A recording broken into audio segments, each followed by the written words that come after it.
Okay, so we're going to look at now a front squat position here.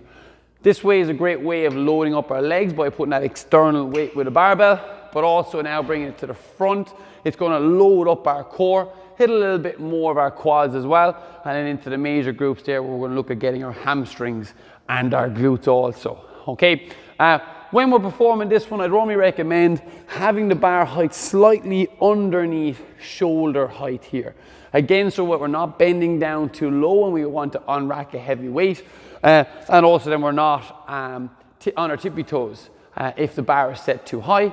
And then also the final thing then is we want to be able to come off with a small bit of movement so we clear that J-peg without having to load our legs in a split stance here. Okay, so when we're performing this, we would normally say move your hands to a position that you can create a bit of a rack position. So I'd normally suggest trying to get the bar across your shoulders here, run across your clavicle, run across your shoulders.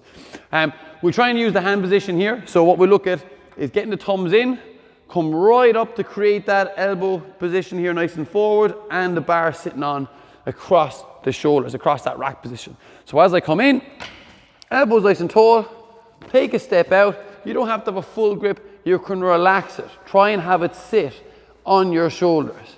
From there then, take a nice big deep breath in, tense the core, so brace it, so we keep our spine in a neutral position, and then from there we descend into the squat. Breathe out. Try and keep that brace position as you descend and come back up out of the bottom. And then walk back in. The mechanics of this are still the same like our air squats that we would have done in previous videos. We want to have our feet fully cemented to the floor. Toes can be turned out a little bit if you need to.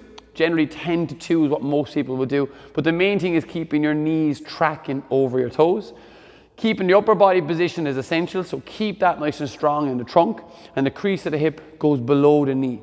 I would also suggest working on making sure that you keep your elbows pointing forward so you maintain that tall position as you're doing the squat.